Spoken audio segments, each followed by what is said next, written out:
we'll get going and people can kind of trickle on in. As we get going, I'm going to just put in the link to my PayPal account. Again, this is completely optional donations. I know some of you have already sent stuff in. Thank you very much for doing that. Honestly, these classes will continue to be free, but if you feel like throwing a couple of bucks my way, I will not say no to that. So we'll get going with our warm-up, and then we'll jump into today's class. So like usual, we're just going to be kind of looking over our shoulders, side to side, just getting those neck muscles warmed up, especially if we've been at a computer all day. I'll say at any time, feel free to kind of do whatever warm-up you usually do. If you got a particular routine that you're used to, it's fine as well. I'm going to look up and down.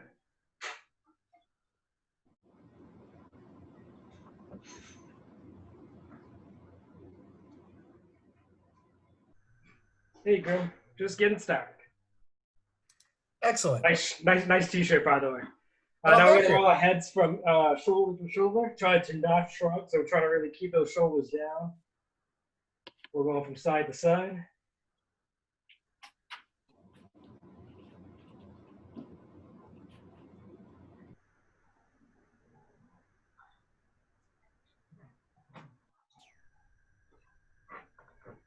Good, now I'm going to do some shoulder rolls. So I'm just going to roll my shoulders back.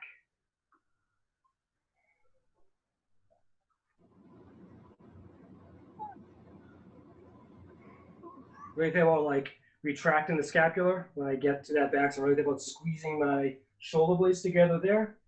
Then rolling on when I'm in the front.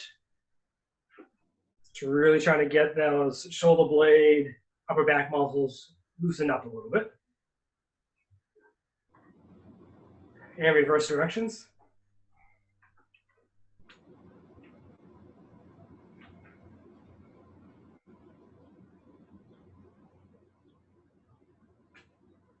Good. Now I'm going to do arm circles, 2 big arm circles.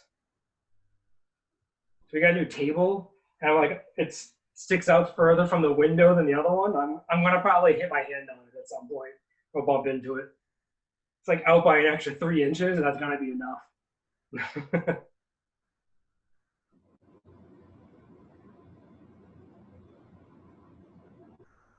And reverse directions.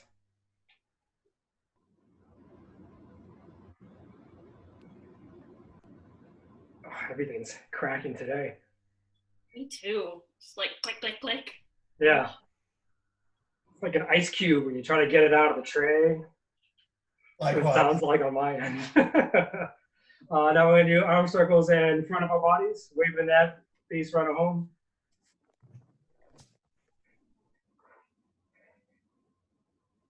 Maybe it's the weather, just kind of that rainy. Nothing feels stiff, but it's definitely cracking. And then reverse directions.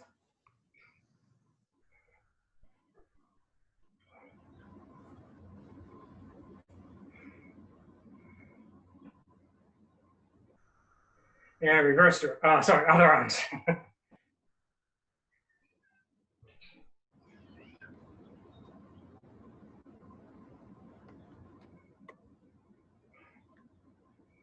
And reverse.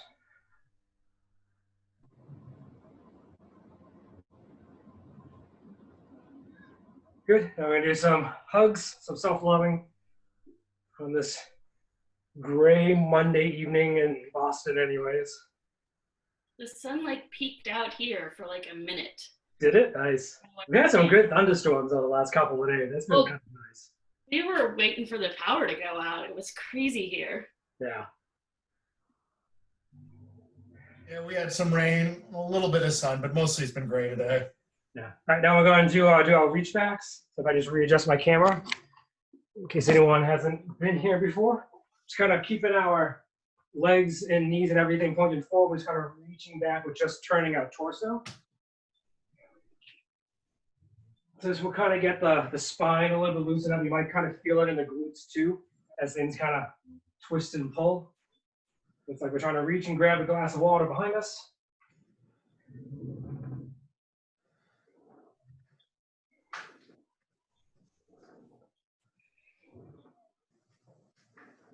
Good. Now we're going to do ankle circles. So again, you can just keep your foot in the ground and draw circles with it, or you can have it in the air and work on balance at the same time.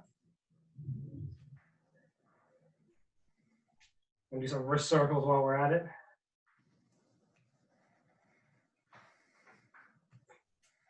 And reverse directions.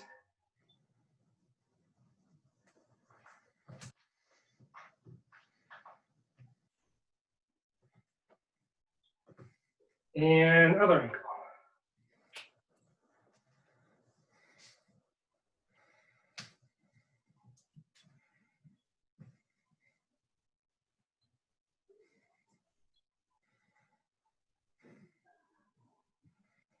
Good. Now we'll try to screen without it falling too far over.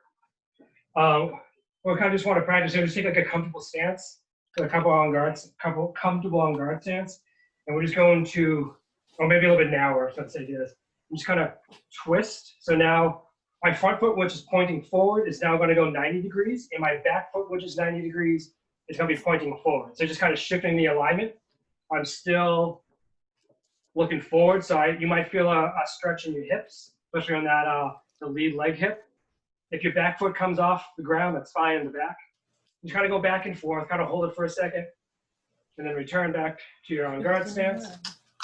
I'll do this sideways too, so you can kind of see what my feet are doing. So this, I'm on my kind of a narrower on guard stance, but I'm twisting forward. So now my front foot is at 90 degrees, pointed to my outside line, and my back foot is now pointing straight.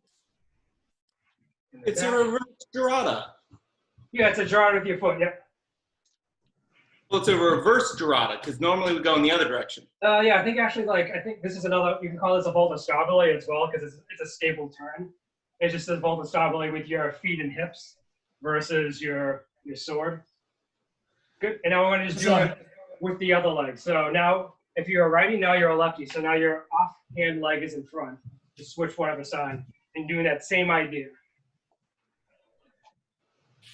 Kind of hold for a second, then back. We're gonna be doing some cross-line steps and some twists like this without hips and feet and stuff. So we might as well get a little bit of them warmed up and used to it now. Because you can do a lot of fun with these kind of footwork and stuff. And today's all about the fun footwork with the offline steps. I mean, yeah, the closed guards. There's grab a drink of water, grab your sword, and we'll jump into this routine.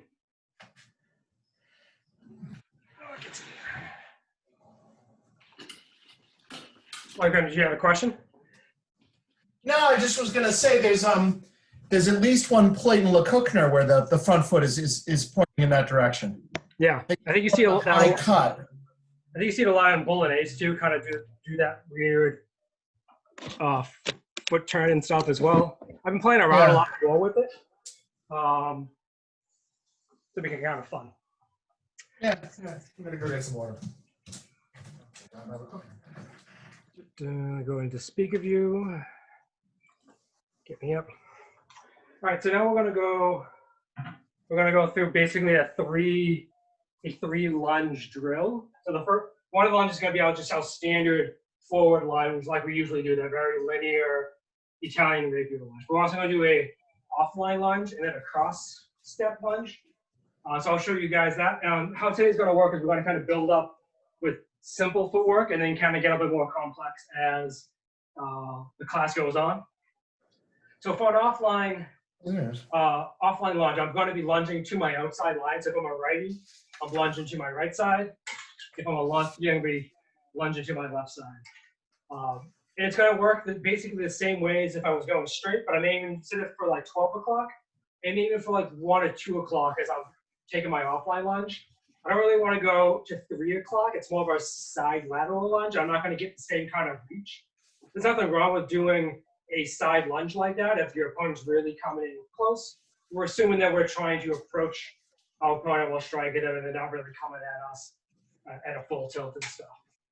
So from here, I'm going to just kind of do the same quarter because I'm going to be pretend like I'm protecting my inside. So I'm going to find on the inside, go to my closed quarter. And instead of lunging forward, I'm going to be lunging to like 1 o'clock or 2 o'clock. And then if I were to recover in a fight, I would recover on this new line. But for the sake of the drill, you can either do that or you can just reset straight, depending on what your space is. So again, find on the inside, gain in quarter, and then lunge will go into 1 o'clock or 2 o'clock. If you're a righty, if you're a lefty, it's 11 or 10 o'clock. And then recover and just kind of do that about 10 times. Actually, do five. We'll do this. We'll do 5 in quarter and then 5 in seconda, and I'll explain why they both work in a second.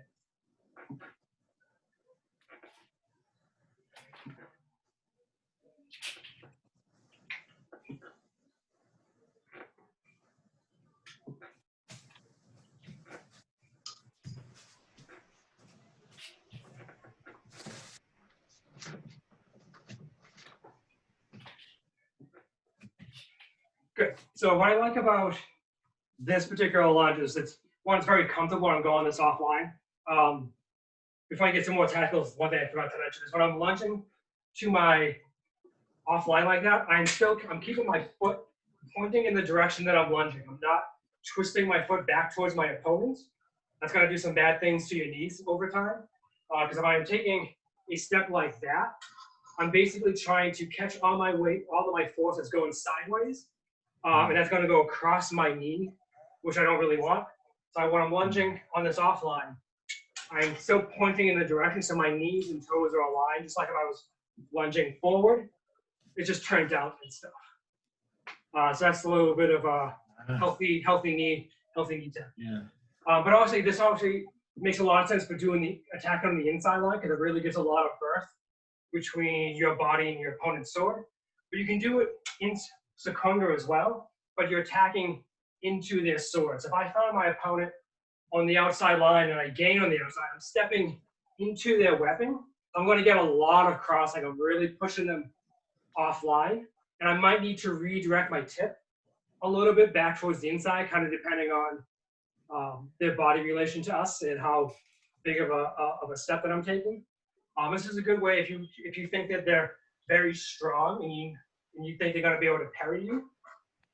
By taking this offline step in Seconda, I can get a lot more crossing. So their pushing or strength isn't going to matter as much. They're more likely to even fall into my heels even faster. And then I have all the leverage and this strength does not matter at all. And then again, I have my dagger out here for the close guard, just in case as I start to gain in step, if they try disengaging, they might pop into my dagger, which is really nice, and then I hit them. So that's offline step, nice and easy. There's also a cross line step where we're stepping the opposite direction. So if you're a right-handed fencer, you're going to be stepping towards your left. And if you're a lefty fencer, you're going to be stepping to your right. I want to do this without the weapons, just to kind of demonstrate it at first. But this one I'm going to really be aiming for, like, as a righty, I'm aiming for like 11 o'clock on the dial. But as I'm taking this step, let me fix my camera so you can see my feet. This one, because this kind of matters. We're doing footwork, you gotta see the feet. So I'm on my on guard, I'm taking my cross line step. So I'm taking a step off to my left, but I'm still pointing my foot towards my opponent. So this allows me to keep my hips pointing, my body pointing towards my opponent. If I just kind of do like I do with the offline step, this kind of keeps my hips pointing away from my opponent. Now I'm reaching across my body, which is going to be very uncomfortable, and I'm going to lose a lot of reach. But by making sure my front foot is still pointing at my opponent while I do that, it opens up my hips. It makes it much easier for me to keep my reach and everything else in line.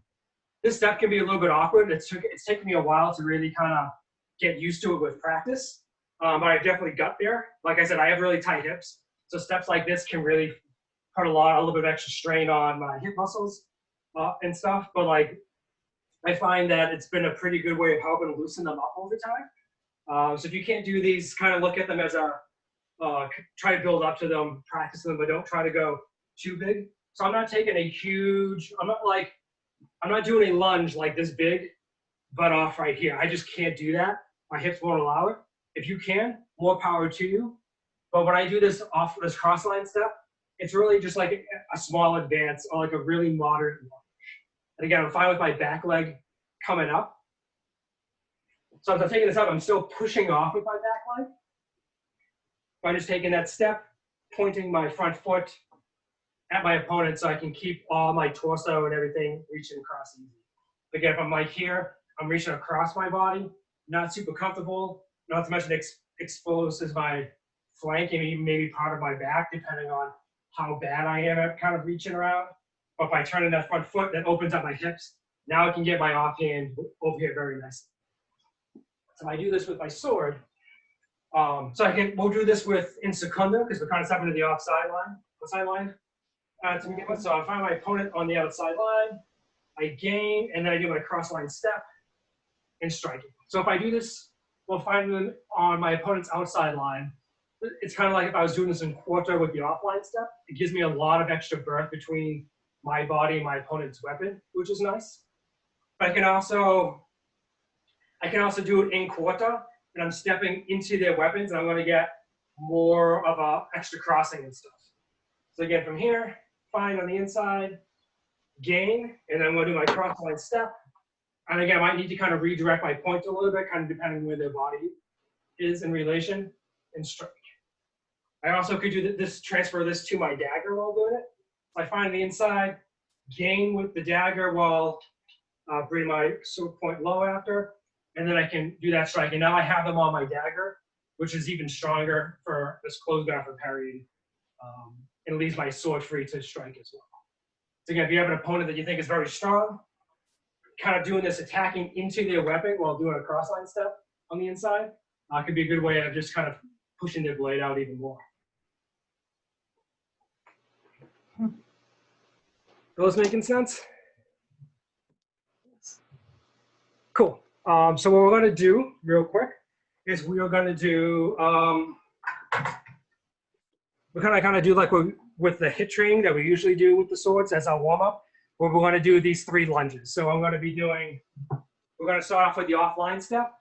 So I'm going to be doing, and you can play around with the different guards and stuff. I'm more worried about your stepping. Do a closed guard with it, but you can change which guard you're in or do the same one over and over again. We're going to start off with a offline step, a forward lunge, and then this cross line lunge. And we're just going to do this for 30 seconds. And then after we'll go and do the cross line afterwards and stuff. So let me just get my app open.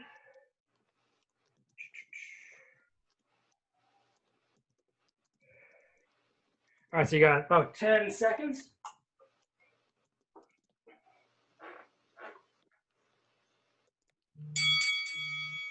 So offline lunge, straight lunge,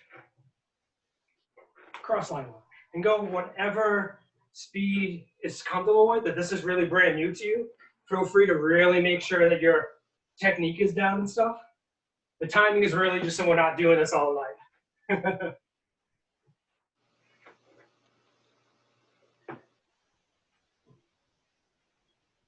Then you can play around with the different closed guards with these steps, just to kind of get used to them.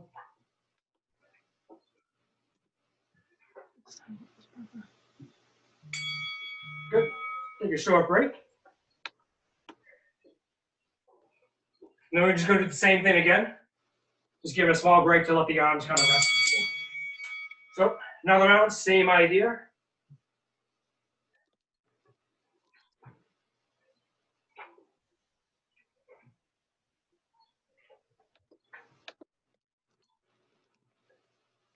So it just kind of shows that Italian Rapier does not need to be super linear.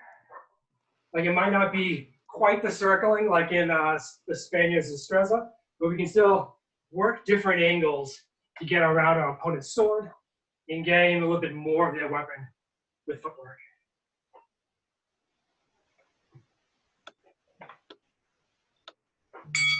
Good. 10-second break, and then we'll just do one more round, same idea.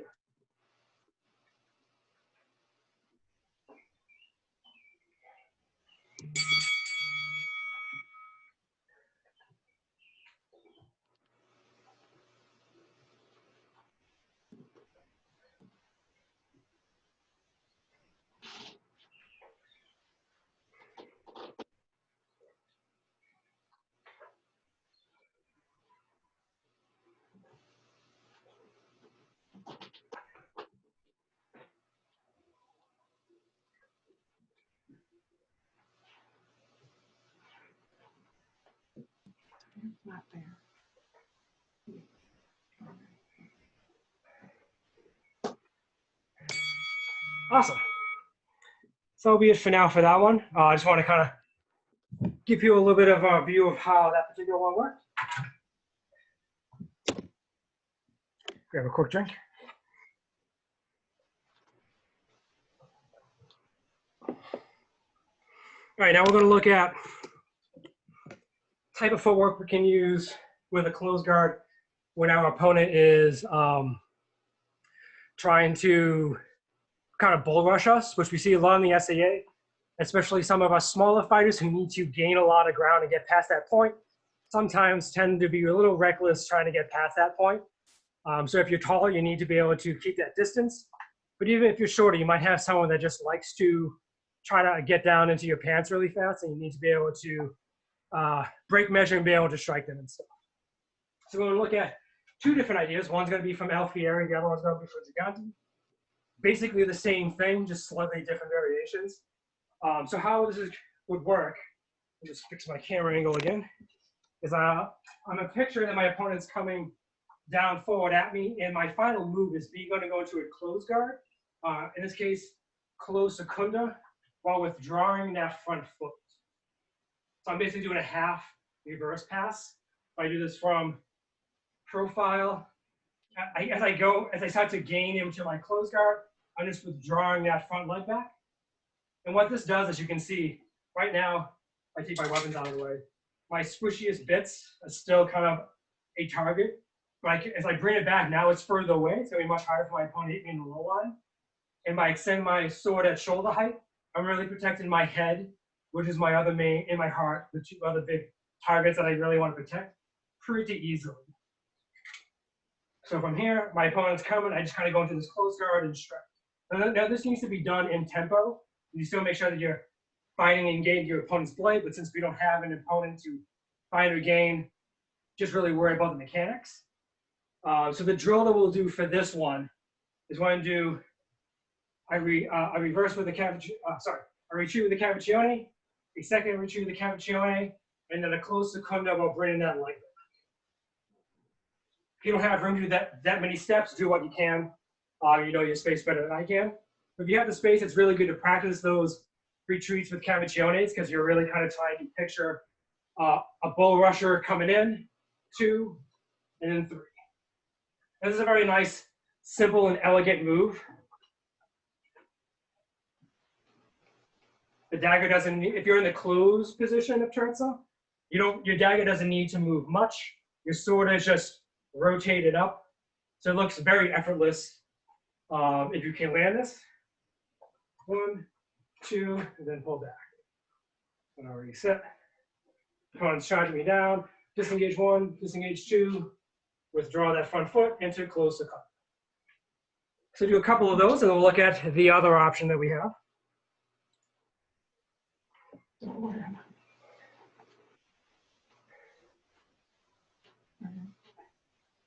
Good.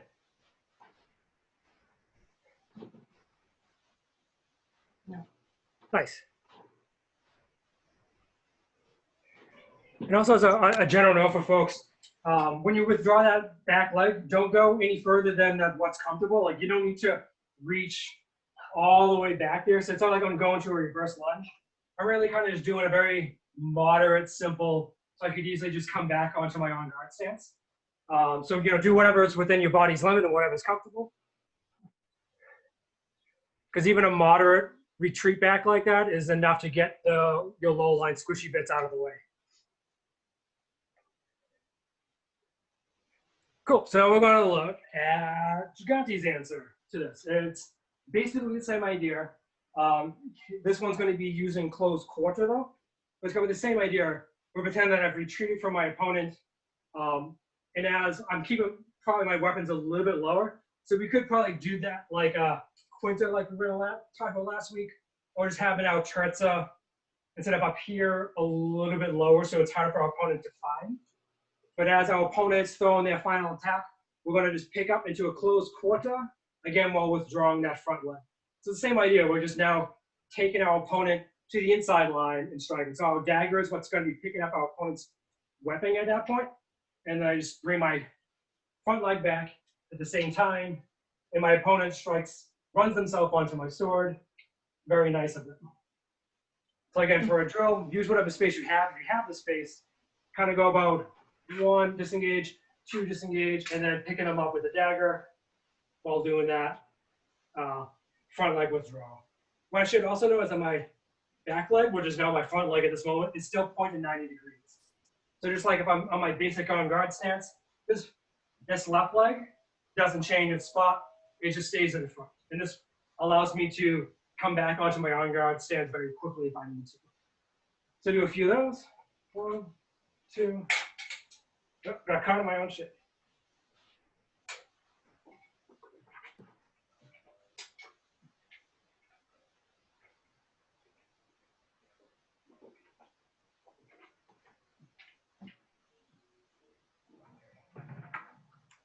Check to see how everyone is doing.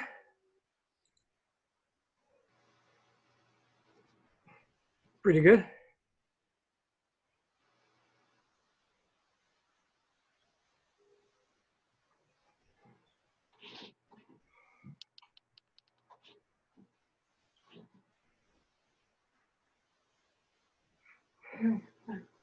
Cool. Is that making sense to folks?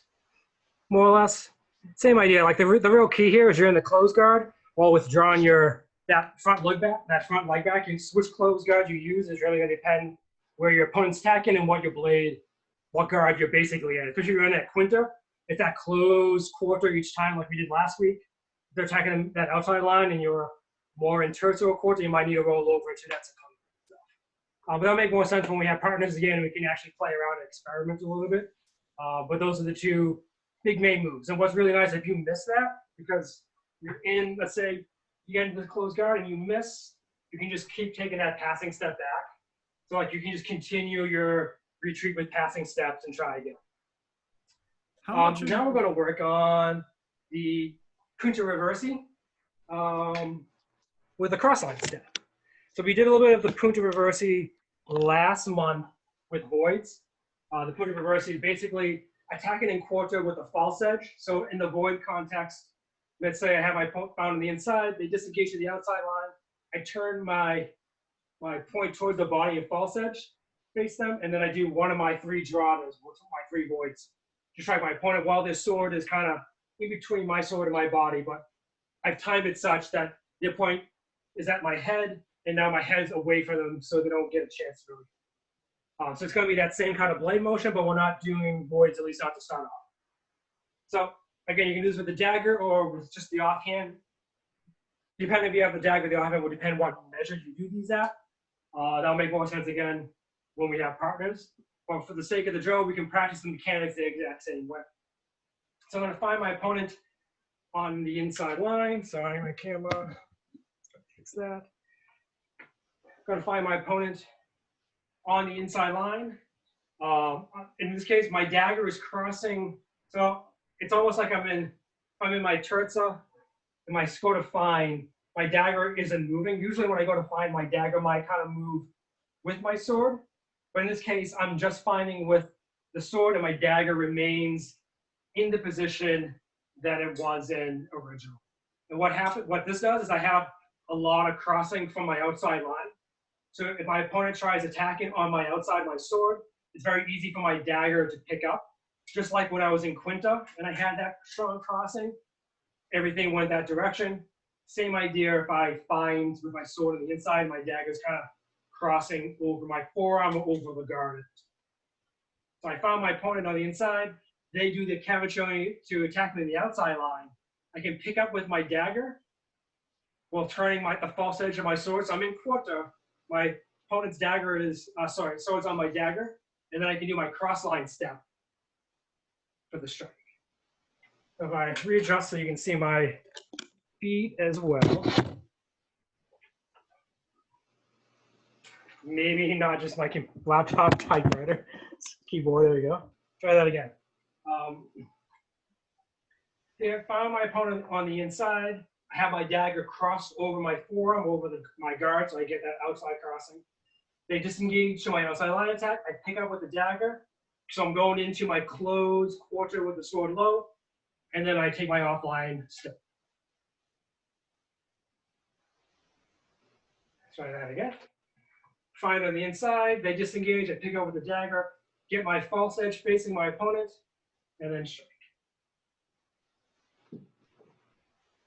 So now normally what I could also do is when I find the inside and they disengage, I can pick up with a dagger and then do a cavachon with my own sword. So I'm striking with the true edge. But for here, I'm just moving, just picking up the dagger and my sword. Instead of doing a cavachon back to the inside line, it's just staying on that outside line and just kind of re-angling the point to strike my opponent. So those are two different variations you can do. So if I want to do the more true fight style, as we call it, find my opponent on the inside, they disengage, pick up with the dagger, cavachon with my sword, and then I can lunge forward, or I could still do my cross line or off line lunge. Either one of those three works fine. Or we do it with the Punta Reversi. Find on the inside, they disengage, pick up with the dagger, turn the false edge towards my opponent, and then strike with the cross line step. Try a few of those. I mean, when you say pick up with the dagger, you're not picking up the opponent's sword, though, right? Oh, I am. You are. Yeah, But yeah. isn't So I'm so disengaging under your sword. so. Let me see if I can explain with my buddy here. So I'm finding them on the inside like this. So they're basically, when they're doing the cavachon, they're trying to strike me on the outside line this way. So they're on top of my sword. And as they do that, I can just bring my dagger over. I gotta get a little closer because this isn't long enough. I pick up with the dagger while going into quarter, and I strike around that direction. Gotcha. So you're moving after they've cavazione. You're not doing it as they begin the motion. Correct. Yep. Got it. Yep. Would that work if you don't have a dagger? Yes, if I don't do the dagger, I start with the dagger. It's really the same idea. I might kind of, I always fight in this closed terza. If I'm back here, the move doesn't quite work. I probably would just do a low terza because my hand got to go across to pick it up. So this really works. You need to be in that closed terza with the dagger or with your hand in closed terza by your elbow. So from here, if I find them, they do the disengage. I can still pick up. I'm just doing it with the hands. If I back up a little bit, I find them, they disengage and trying to come up and over my outside of my sword, so they're on top of my sword. Here, I can still pick them up with my offhand, and then get into that quarta and strike with the false edge for the Punta Reversi with my cross line step. That make sense?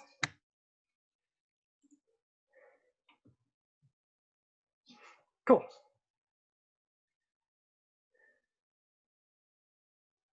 Nice.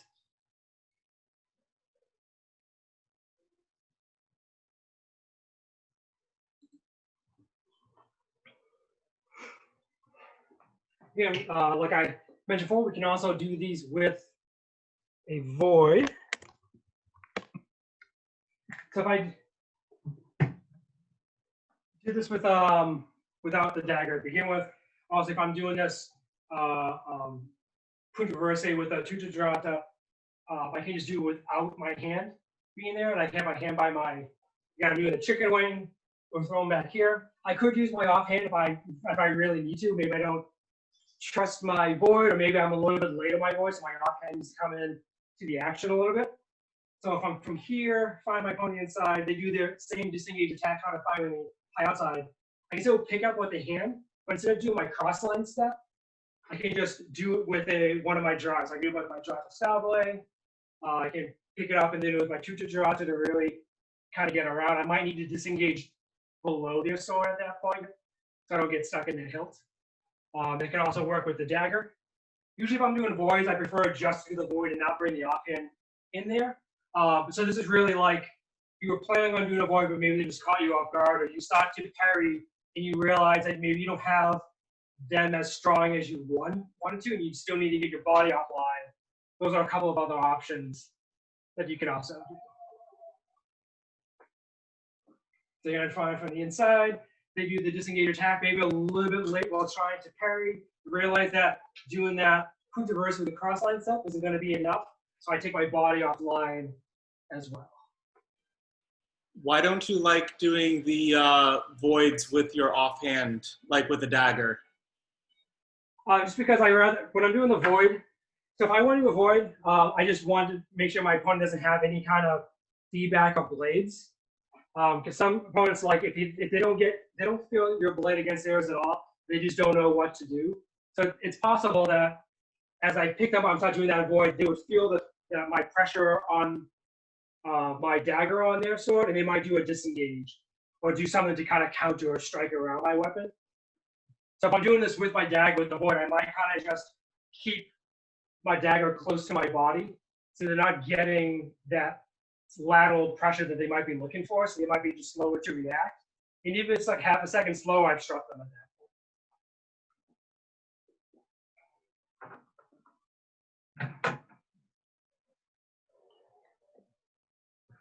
Cool. Now we're going to look at how we can get into refuse posture with these closed guards.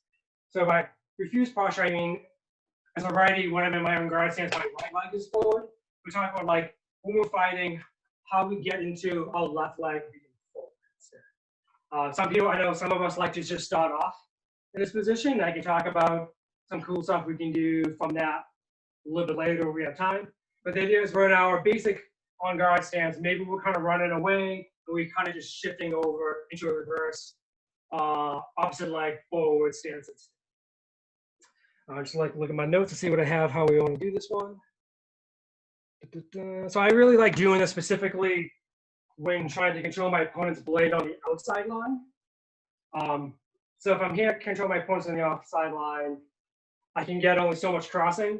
But if I'm right now my left leg's forward, I can get a lot more crossing, and there's also going to be more breadth between my body and my opponent's weapon. So it's all about getting in there. So this first drill, let me check my notes again. All right. So I'm basically going to be like finding my opponent on the inside line again. They're doing a disengage attack to my outside line. I'm going to parry with the sword and start to go into this closed Seconda. As I'm doing that, I'm going to withdraw my back leg and do a Mezza Volta with my hips. So now my left leg is pointing forward. So just practice that motion a couple of times. So finding on the inside, they disengage, you start to go into a closed Seconda and just retreat that back leg. And now your left leg, if you're righty, your left leg is not forward. Until that closed Seconda. Find here, do the disengage attack, parry, and that close Seconda. So even if my parry isn't super strong, or my Volta Stabile on the inside to the outside isn't super strong with my right leg forward, by doing this Mezza Volta, I'm going to get a little bit more crossing, so they're more likely to slide down into my gun. And this is really also assuming my opponent's really coming forward a little bit more, with a little bit more, that's the word I'm looking for, commitment, a little bit more commitment on that outside line. So again, find my opponent on the inside line, they do the disengage. I start to do my finding or parrying the outside line, and then just kind of bring my leg back into my close Seconda now with my left leg. Joe, if you're a lefty, your right leg would be leaning in this position. Now from here, I have a few different options of how I can attack. One, I can just do a lunge from here with my left leg going forward. Just like if I was doing it from my basic stance, my lead leg takes the step forward, my back leg does the push off. That's one way I can attack from here. If my opponent's running away, I could do a passing, basically a passing lunge.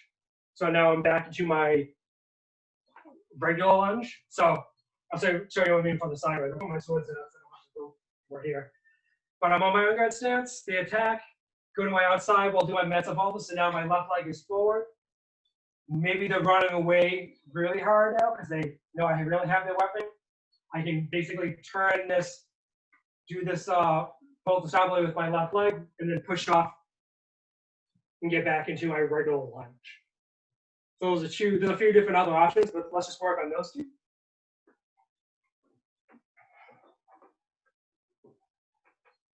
So I catch them on this outside line. I can just do my regular lunge. Sorry, not regular lunge, but offline. Sorry, reverse leg lunge. Or from here, I can just basically do that Volta Stabile with the front foot, and push off to catch into the lunge. So this one will carry me a little bit further than if I lunge with my left leg forward. So it really depends on how much distance I need to cover. From here, my opponent isn't very far from me. This other one, my opponent's really running away from me. I have control of the sword. I just kind of want to end it there. So it's almost like that second one's almost like the passing lunge that we do when we're in our normal stance. It covers roughly that same distance, maybe a smidge more, but just to kind of give you a rough idea. So that's one way we can get this left leg or our rear leg to the front. And that's all just by basically pivoting around the back leg. So I'm basically doing the pivot on the ball of my back foot to get back and forth. So you can just kind of practice that without weapons and stuff. You can kind of just be in your stance and just practice pivoting. We'll get into your reverse left leg stance. And then back and forth.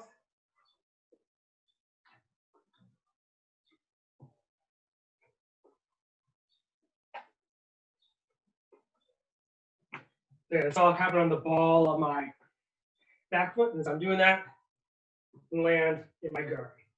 Another way we can do that, it's almost like a little bit of a dance move in which we're kind of like happy feet in a way. So make sure you can see my feet just fine.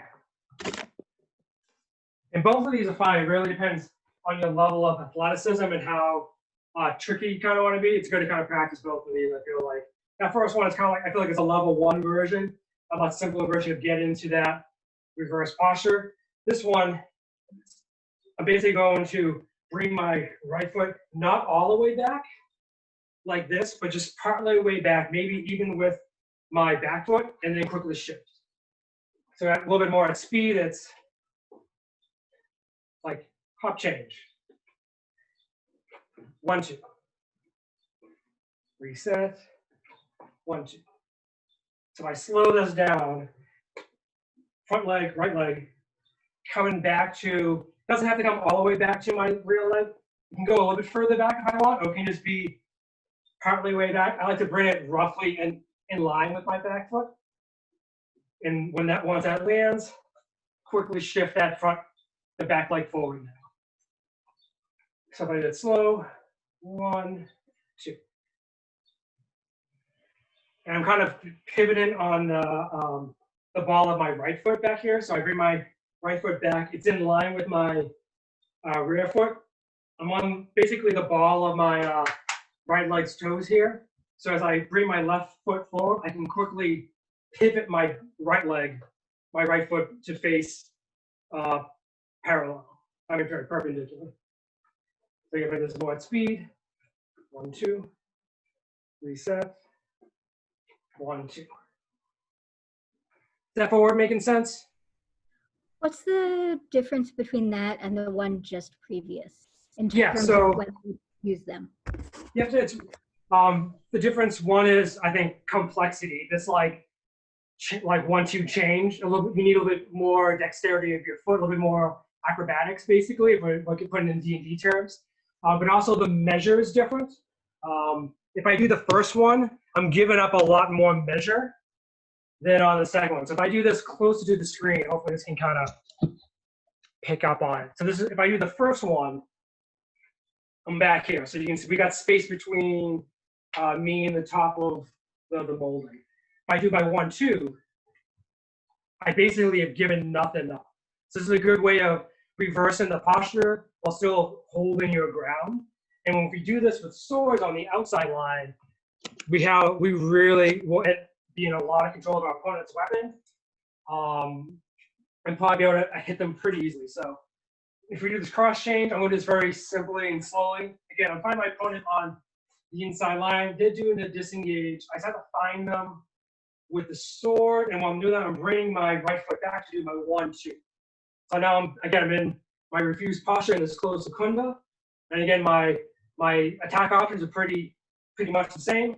I can just do that small lunge forward. I might not need to do much at all. They were really committed and I didn't give any ground. I just might need to do a little bit of a lean forward and strike them. If maybe I get here and they're like, oh shit, I'm fucked, then they might really have to run away. I can maybe hit them with that simple lunge, or if they're really going away, again, I can do that, basically a passing lunge to what will end up looking like our normal step lunge. So there's a couple of different attacks you can do from that particular stance. And Let's then just the try reason- that like 1-2 foot change. Go whatever speed you need to, especially if you're not like fleeting the foot. This might be something good just to practice as like a warm up, as like a plyo or a speed drill to get your feet a little bit faster. But it's also a really good technique you can do to change the lines of engagement a little bit without giving any ground and stuff. So you can really screw up with your opponent's sense of measure, tempo, and also just where the hell you are. So here, find the inside. They do this gauge. I'm going to start to find them or parry them basically with my tip on the outside line and do my 1-2. And then I will do one of my 2 attacks to finish it. And then to reset, find the inside, 1-2.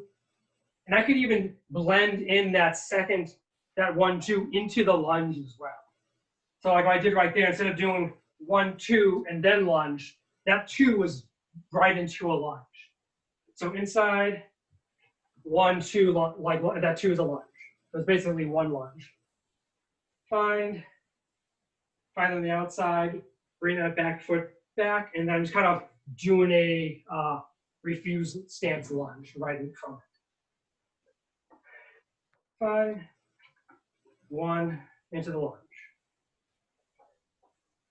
Find the inside, parry 1 right into the lunge. Is that making sense? Like the more we can kind of blur some of those footworks together, the faster we can kind of be with those.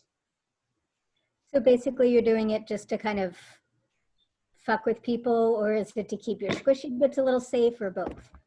Both. Yeah, definitely both.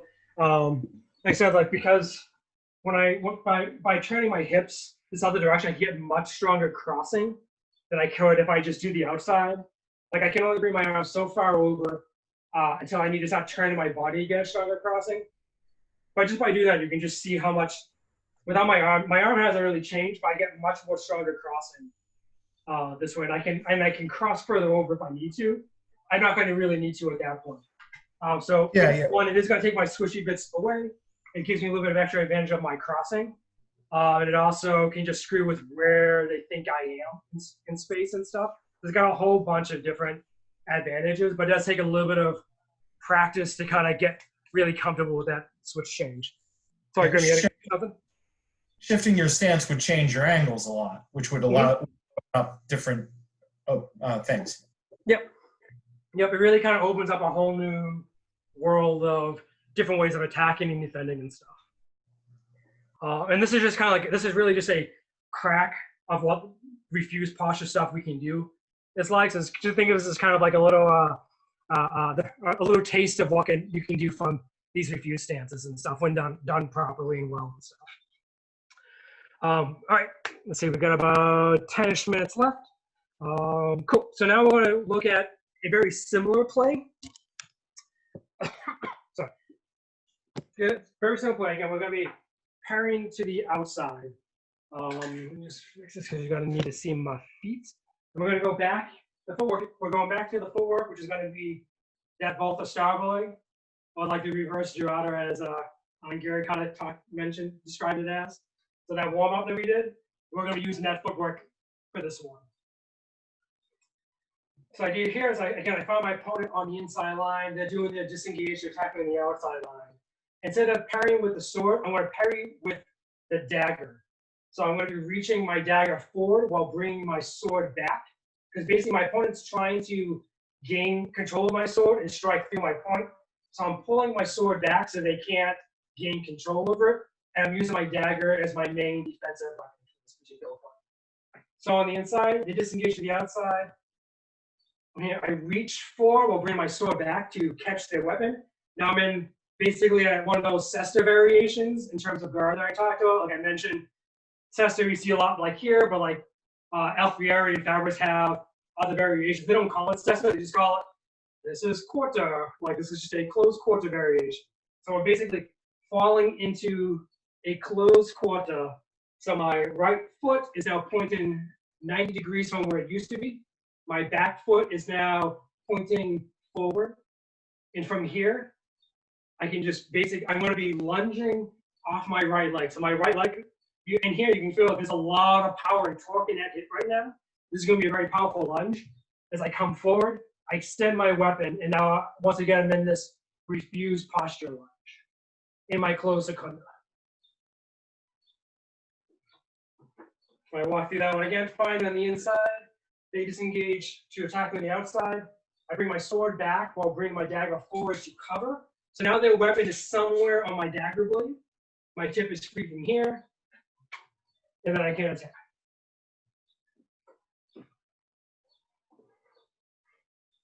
Step in, find on the inside, and they do disengage, fall into that closed Seconda, parrying them on the outside,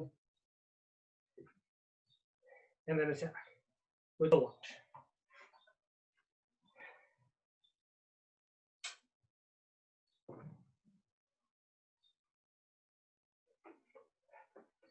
So again, this is a really good one in terms of getting a really strong outside close guard.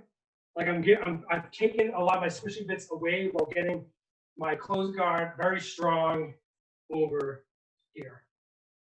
And at the same time, I haven't given up any ground or any measure. Especially if you're a fencer short fencers who don't want to do a lot of retreats, but still needs a strong defense, so we can hit our opponent while they're trying to attack us from further away. This is a good way of holding your ground, while at the same time really getting a lot of power and torque in that hip from when you attack from the lunge. Like that can be a very strong lunge. So when you practice it, really be mindful of your calibration. And make sure that you lead with that sword first. So from here, I don't want to start my lunge and then fire away. That's how you're gonna cave a mask in. So from this position, I'm starting my extension, and then when I'm in that full gain Seconda, then I finish my lunge. Always want to make sure the sword leads and then the body follows. There.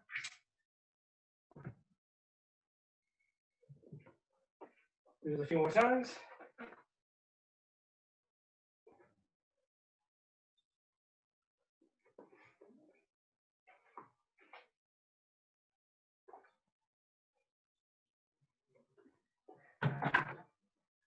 Check to see how everybody's doing.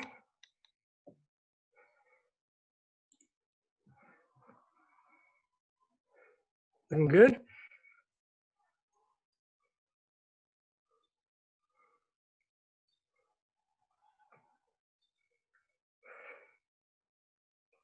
Grim's so dedicated, he is going out into the hallway to do these. That is a very long lunge. Yeah.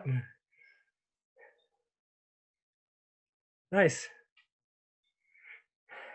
Yeah, Liz is doing a good job of kind of showing how we can do this without a dagger. So I'll do this. I'll bring myself up so I can kind of show people how we can do this without the dagger. I really like doing it with the dagger because it's so much safer. Because hands very easy to stab and stuff.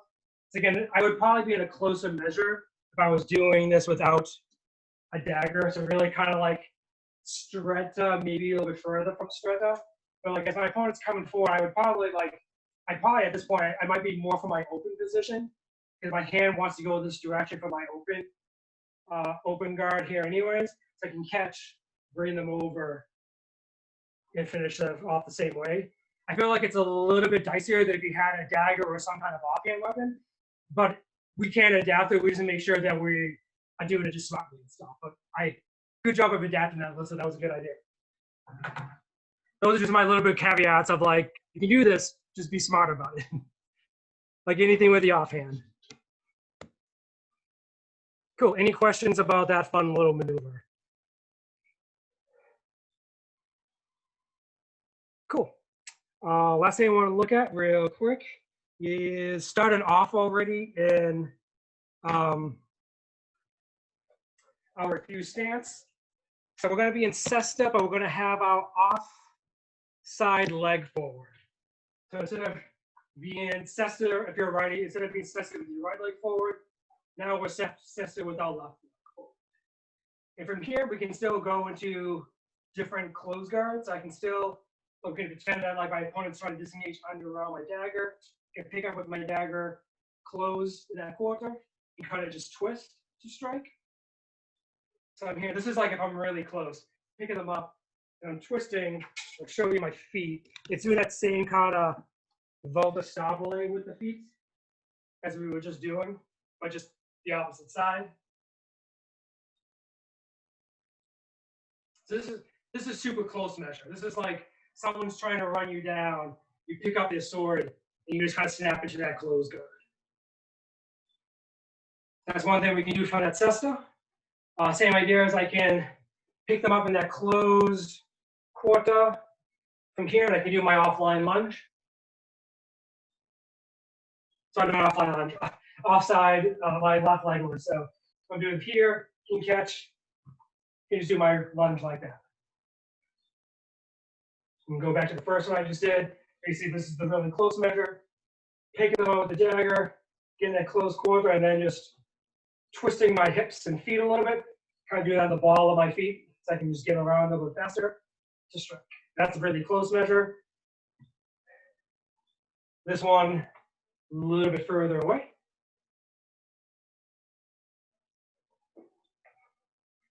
Can also catch them, pick them up, and then basically do a passing lunge. So now it looks like my regular lunge, but I pass it forward. So this is like the refuse stance version of the passing lunge. So those are 3 different ways we can do attacks from our refuse stance in cesta. So again, from here, I can just do my close measure and close guard. Same idea, I can pick them up and do a small little lunge. Or I can do my big passing lunge, picking them up, go into close quarter, and finish it out. You can try these in different guards too. I just picked a quarter, and it kind of makes a lot of sense if someone's going underneath your sword. But I could also kind of do that from going to Seconda. Again, I'm going to go into my close Seconda and do my hip twist, and this kind of gives me a little bit of extra reach. So I'm here, my regular, if I don't twist my hips and feet, I get a little bit of extra reach by doing that. Again, this is really close measure. You can go to my close Seconda, do that step lunge. We're going to go to close Seconda and then do that passing lunge, which just ends up looking like our regular lunge when we finish it.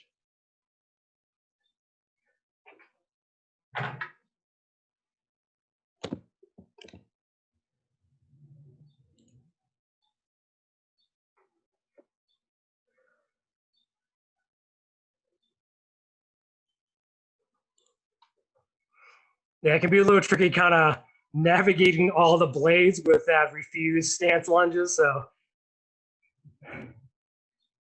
one way you can, if you really find it tricky, you can just put the swords down and just worry about just doing the footwork, and then pick up the swords after and stuff. But some of this is like a little more advanced footwork stuff as well, so don't feel super bad if you're like, what the heck is going on here? But it's looking pretty good. That's about time. It's at 8 o'clock now. Is there any questions about what we went over today or this month at all? Awesome. So I hope you all enjoyed Off-Hand and Dagger Month, going through the different closed guards and how we can use them as support and also as the main defender. We learned a couple of new guards, probably some new guards for people with Sesta and Quinta, and how we can use them and their different variations depending on what master you're kind of reading. And then some different footwork. So we don't always need to be very linear. We can kind of do offline steps. We can twist our body in a lot of fun different positions and stuff. If you definitely like that Volta Stabile, like that, this one, you might like a lot of stuff. You might find in Fabris. He has a lot of like weird hip turning, like guards and plays and stuff. So that could be pretty good. Speaking of masters, July's month is going to be interpreting fencing masters. So we're going to be, I'm still figuring out how I want to do it. If I want to do a different master each week, or the same basic play described a few different ways from different masters.